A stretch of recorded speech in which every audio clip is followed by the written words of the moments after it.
What's up, guys? LQ here with the LQ Review, here with my quick review of Wuthering Heights. I finally saw it. It's on HBO Max now. It was one of those movies that I was interested in just because I really like Margot Robbie. I think Jacob Elordi is a very interesting actor that I'm looking forward to seeing more from in the future. But it's not really my cup of tea. So I didn't pay to go see it in the theaters, but now that it's on HBO Max, I thought to myself, why not give it a shot just because I like these two actors.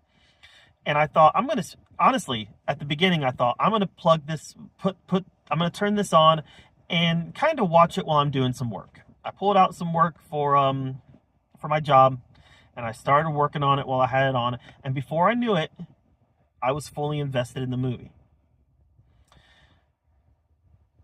The storytelling in the first half of the movie was on point. Like I said, I was fully invested. And then we get to the switch. So she grows up with Heathcliff. They love each other. Heathcliff overhears Kathy saying that it would degrade her to be with him, and he runs off. I thought up to that point, the storytelling was very good. Everything from him coming back on to the end, I didn't care for.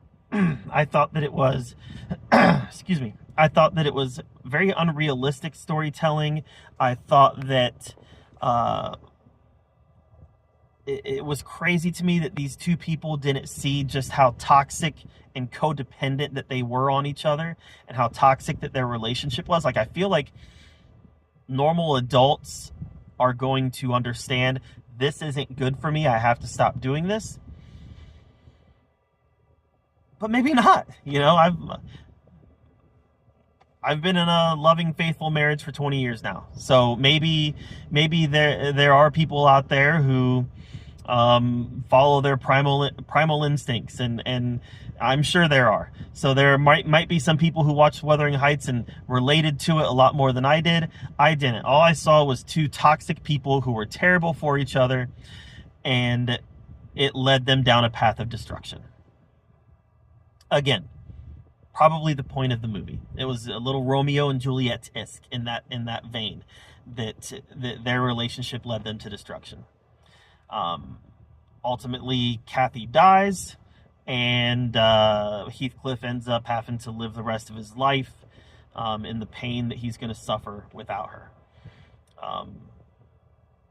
So, like I said, the first half of the movie, I was fully engaged. I thought it was, and like I said, this isn't normally my cup of tea, but I was fully engaged. I was into it. And then when he comes back, I just started getting frustrated. I started getting angry at them. I started thinking, why are they doing this? This doesn't make any sense. This isn't, this doesn't feel true.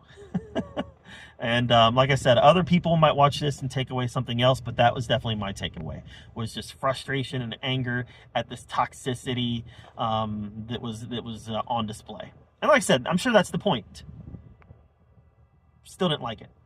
All right, guys, that was my take on Wuthering Heights. I'm glad I watched it, but I'll probably never watch it again. Let me know what you thought of it in the comments down below. While you're down there commenting, make sure that you subscribe to this channel, and until next time, we'll see you guys later.